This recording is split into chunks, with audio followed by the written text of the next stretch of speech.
Things can appear pretty bleak. We have warnings of a collapsing economy, record waiting lists, crumbling infrastructure, and rising homelessness.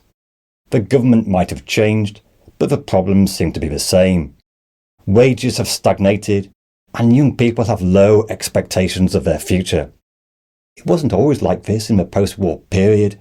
Wages were rising, homes were affordable, and there was a sense of economic optimism.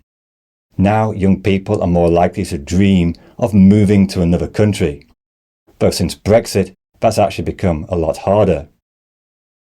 It's said that an Englishman's home is his castle, and the ideal of home ownership is deeply rooted in the national consciousness. The problem is that these days, an Englishman's home is more likely to be a small, crowded outbuilding beyond the castle walls with extortionate rents. The change in house prices has been stark.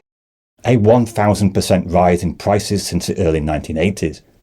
House prices used to be 3 times income, quite affordable, but now they are closer to 8 times income. Home ownership rates have fallen, especially amongst the young. It's now one of the lowest in the advanced world. If you can't buy, the private rented sector is a disaster, with supply failing to keep up with demand. The OECD suggests that the UK is one of the worst housing markets in the world. Rents as a share of consumption are second only to Finland. In Poland, rent is just 6% of consumption, compared to over 20% in the UK. No wonder Polish people are returning to Poland. The UK housing market is increasingly unequal. Those who bought more than 10 years ago are sitting on equity gains and relatively cheap housing costs. But for those who missed out, housing costs can take up a large share of income. For those who need to spend more than 40% of income on housing, the UK is second only to New Zealand. At least in New Zealand they've implemented a policy which is actually making a difference. A change to zoning laws saw a big surge in supply in Auckland. The UK is one of the lowest rates of housing per population. The government may well have well-meaning targets to increase supply, but there is widespread scepticism this will be achieved. And in this case, the scepticism may well be justified. A lack of skilled labour, reluctant home builders, and rising costs all make it unlikely. For many young people who didn't vote in 2016, Brexit took away freedom of movement in Europe, slowed down economic growth, without any seeming benefit to compensate. Brexit was the biggest vote of a generation, but it was a vote primarily of an older generation, and changing demographics have left the majority of the population regretting a decision which doesn't seem to be able to be changed. The one big motivation for the Brexit vote was high levels of net migration.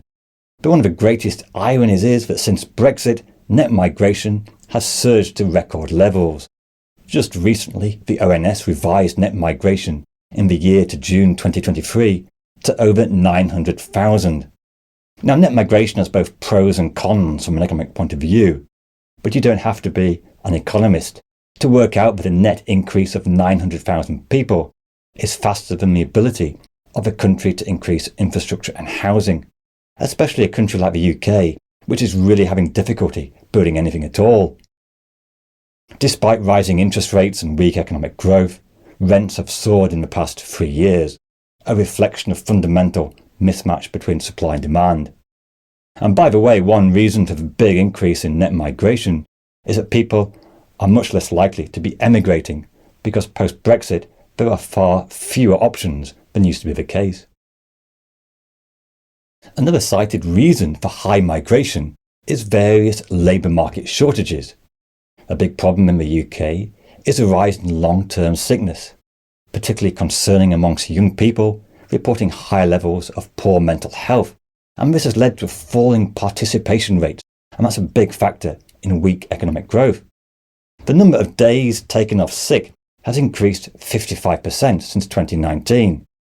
And it's not because sick pay is particularly generous. In fact, in the UK, it has one of the least generous sick pay rates amongst advanced economies. This is all a big problem for firms who are struggling to recruit sufficient workers. Immigration is a temporary stopgap for many professions, but as well as filling vacancies, migration can also increase demand in the economy so the fundamental shortages are never really solved. The NHS faces a real shortage of skilled workers, which is perhaps not surprising when you consider that nurses' real pay fell 8% between 2010 and 2022. No wonder young people don't want to train for professions like nursing. But this short-sightedness has been expensive. In 2023, the NHS saw an 18% rise in the cost of temporary staff, over $10 billion on filling labour shortages. This short-sightedness is a recurring theme of many aspects of public life. Public investment has fallen a lot since the 1970s, leading to crumbling schools, congestion in transport, and underinvestment in energy production. It leaves the UK with some of the worst travel times in Europe, the most expensive electricity in the OECD. No wonder UK industry is struggling in this new electricity age. If there's one thing that unites the British, it's a sense of pride in the National Health Service. The idea that everybody can get treatment no matter what their class or income. Everybody has amazing stories of a loved one getting world-class treatment saving their life.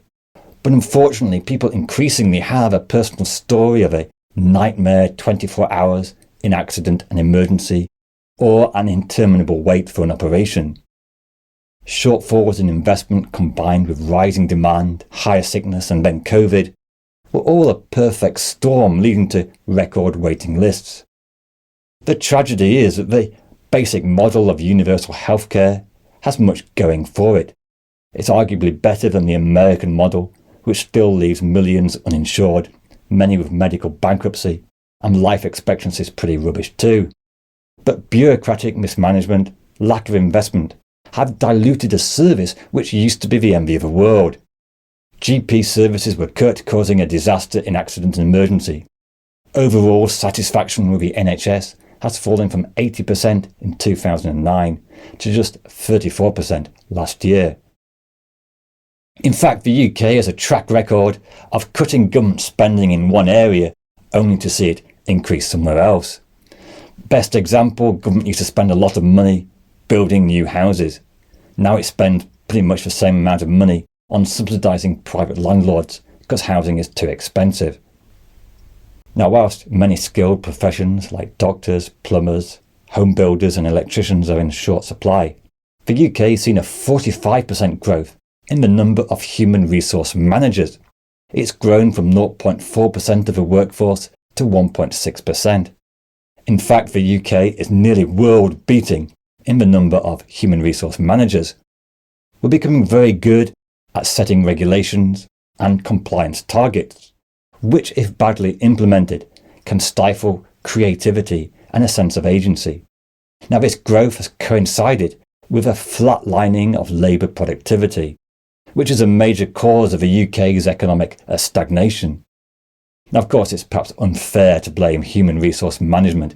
There are so many factors at play here.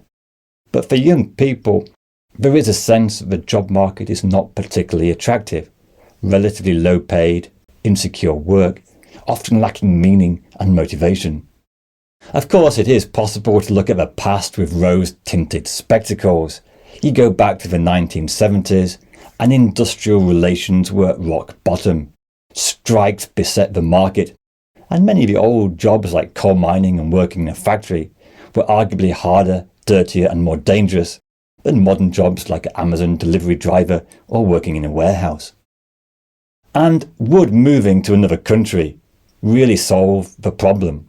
Is the grass greener on the other side? The nature of a job market is similar in other countries. The US has a booming economy, near full employment, but like the UK, there's been a growth in part-time, temporary, insecure work. Housing costs are high all around the world, but especially in English-speaking countries like Canada and Australia. Since the 1980s, there's been a global phenomenon of a disconnect between rising wealth and what workers actually experience. This is perhaps most extreme in America. Since 1980, real GDP has increased 300%, but median wages only 30%. No wonder many Americans feel the economy is rigged against them. Now, if there's one good reason To move away from the UK, it's the weather. We may like to talk about it, but at this time of the year, it can be pretty dull, grey, cold and miserable. A cold damp that soaks you through. Some visitors can scarcely believe it can be so cold and damp at the same time. 1 in 20 British people suffer from seasonal affective disorder. There are many countries with more sunshine. But in an era of increasingly extreme weather, could the UK actually be quite a good place to ride out the coming decades? In America, they're increasingly hit by extreme storms and rainfall. Global warming has caused extreme heat levels in Europe. Even Paris has been hit by stultifying severe heat waves in the middle of last summer. Perhaps in a few decades, living in the Highlands of Scotland will look increasingly attractive. There's certainly plenty of land up there. Now, the UK certainly has many real problems, but does the modern media landscape and internet tend to exaggerate how bad things are and make us forget some of the benefits we tend to take for granted? A recent report suggested that Gen Z spend an average of 6 hours a day online. That's over an hour a day just on TikTok. And it's unfair to pick on Gen Z. Boomers and Gen X may prefer Facebook, but the effect is pretty much the same, an immersion in doom scrolling. Producing many YouTube videos myself, I know that the algorithm strongly rewards more negative content. You won't go viral by a post that the UK economy is doing okay. If we try to put a more positive spin on living in the UK, what could we point to? Well, living standards are reasonable by global comparison. Using purchasing power parity, UK is fairly mid-rank in terms of the OECD, $44,000 a year. Now, it is true that growth in living standards have stalled in the past 15 years, but it is still lower in many other countries. The UK still ranks relatively well on issues like levels of corruption, rule of law, and levels of political violence. Former Prime Minister Gordon Brown once observed, in establishing the rule of law, the first 500 years are always the hardest. Now, you could argue the British media are pretty rubbish. Tabloids owned by millionaires tend to be quite partisan. But freedom of speech, rule of law, is deeply embedded. Eastern European countries have experienced 50 years of communism. Will democracy and rule of law be as robust in the coming era of turbulence? On the index of perceived corruption, the UK has actually slipped down in the past several years, from 8th to 20th, but it is still relatively low compared to many other countries. The UK also still has many industries where it excels. Education has a strong reputation and it attracts many foreign students from around the world, although concerns about migration may see this fall in coming years. Universities like Oxford and Cambridge and Imperial College London are world leaders in research and innovation. The QS World University Index gives the UK the top 3 out of 5 global universities. The UK has expertise in financial services, pharmaceuticals, biotech development. The UK is a global player in creative industries like media and films. Life in Britain may be rubbish, but there's a lot of comedians who can make fun of your life working in an office. If you get your bike stolen, the police don't have enough resources to look for it. But although far from perfect, the UK is relatively safe. The UK has a homicide rate of 1.1 per 100,000 people, which is about 5 times less than the United States at 6.3. There's much concern about congestion and overcrowding, but 92% of the UK is still unbuilt, with some beautiful countryside, relatively easy access. The UK still remains a green and pleasant land in many respects. Now, there was a time when the French could rightly complain about British food, but at least that is one stereotype that can be dispelled. British food is now really good. We've just imported a lot from around the world. But a country which develops Marmite, brown sauce and Yorkshire puddings must be doing something right We even have the best tea in the world grown in the beautiful Yorkshire Dales, apparently. Try to get that in America and they'll give you a weak, pathetic, insipid Lipton tea. And if that isn't reason to stay in old Blighty, I don't know what is. Could the UK do better? Would moving abroad give better living standards? Yes, to both. But it really depends on what you make of it, both living here and moving abroad. But one thing is certain, the glory days of the UK is over. Perhaps in some respects for the best. But the past 100 years has seen a long decline in the relative success of the UK economy. This video goes into the detail of what went wrong.